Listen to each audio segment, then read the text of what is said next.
all I really wanted from this industry is recognition amongst my peers that I was doing something that was worth watching. No, it's not true. You wanted more than that. No, but no. Originally, that was it. You know, if my peers just, you know, like a Pierre Gagnère in print saying that, you know, his favorite experience in New York was Grammercy Tavern. What were you doing, having sex with him? No. We had dinner, and that was enough.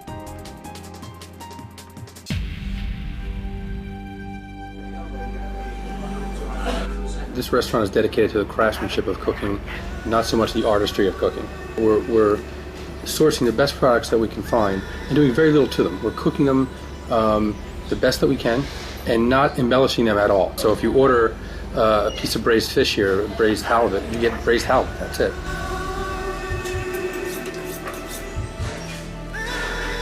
I started cooking when I was very young. It was just amazing how you can take something, you know, that I caught to the age of 8 years old. I was out fishing with my grandfather, bring it home and make this great dish that everybody just enjoyed and loved and took pleasure in eating. I mean, that was, I guess it's a lot about just making people happy, and that was one way of doing it.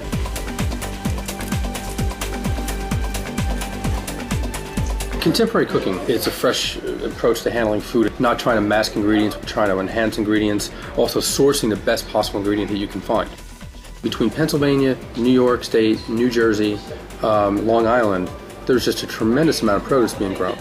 And starting about 15 years ago, the farmers started working hand in hand with the chefs to produce the kind of ingredients we were looking for.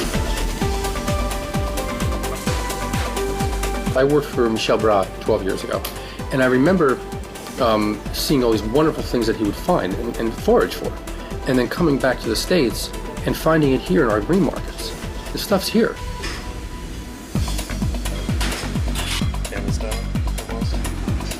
I was a swimmer when I was young. I was very good at it, but I didn't practice. I didn't work hard.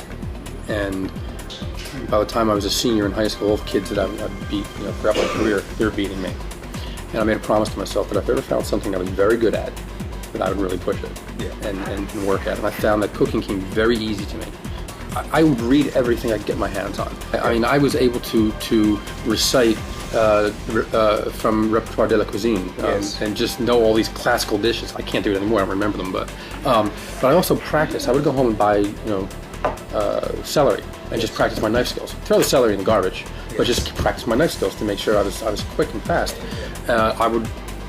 So you were looking at it like almost like an Olympic sport. I looked at it more. You know, it was interesting. I taught myself to cook from Jacques Pepin's book La Technique and La Méthode. And in the introduction, it says, you know, don't treat this as a book, treat it as an apprenticeship. Yes. It's like, okay, that makes sense to me.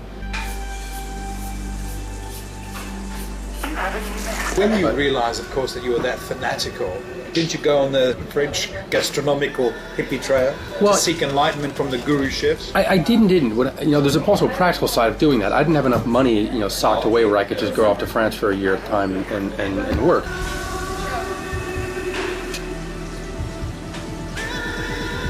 I think I was about 24 years old and I was working at the Colicchio Giraffe here in Manhattan. He was expanding and he figured eventually he'd have to work with what he called career cooks, so he hired me as an experiment. And it backfired on him because within 4 months I was a sous chef in the Colicchio Giraffe when it was on 2nd Avenue. Yes. And at that point, at this point I was still tinkering with the idea of either going to cooking school or going to college just to get an education and continue to cook. And at that point, here I am, 24 years old, sous chef at one of the best restaurants in New York City, best restaurant in the world.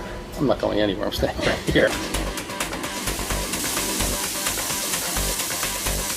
What was so good about the Giraffe?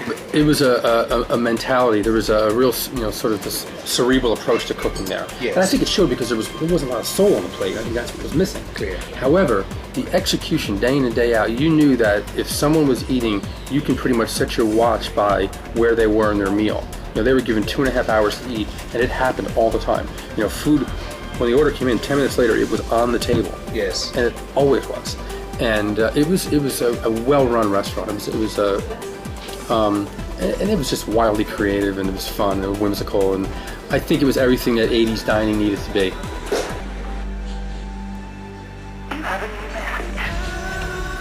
My cooking over the last 10 years, from when I was at Mondrian to now, a lot of the dishes are the same. But instead of trying to add something to that dish, I'm just constantly trying to refine those dishes that I've done even 10 years ago. But it's more about refining them by eliminating pieces of it. food has become more grounded. And it's not this kind of soaring sculpture that we're looking for anymore. It's not about 8 ingredients on a plate anymore. And I think that was the worst thing that American sort of done to cuisine is that just adding all these things when you see black bean, mango, salsa, chutney, relish, yada yada yada. Don't do that anymore. But it's done. No, it's done. But it's done where it's only one thing now or 2 things. It's not 8 things anymore. I think we've sort of all realized that was too much.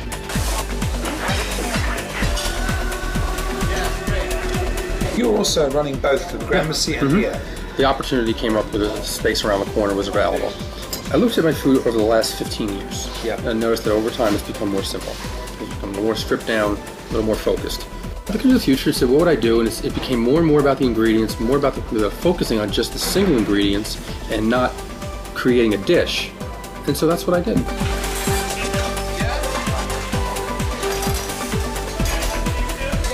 How do you construct a dish? For me, it's you put together ingredients. Say, okay, I want lamb, I want eggplant, I would like this flavor, this flavor.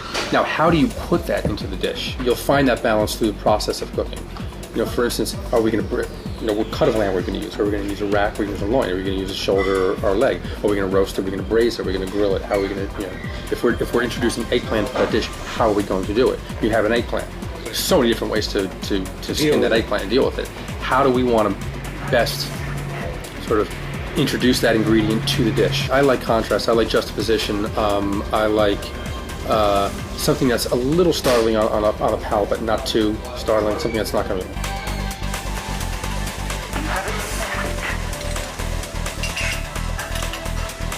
What differentiates a normal cook, in your opinion, from really a grand chef?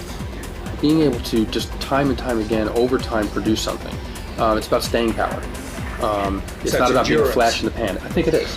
In doing that, you constantly have to reinvent what you're doing. You can't rest on your laurels. It's also a matter of staying fresh because there are these younger chefs who may also want to take even more risks. Clear. And so you have to keep trying to keep up with them and take as many risks and constantly. So we're constantly looking at our dishes, reinventing them, redoing them, reworking them. But you also have to keep in mind that you're cooking for people. You're not cooking for chefs.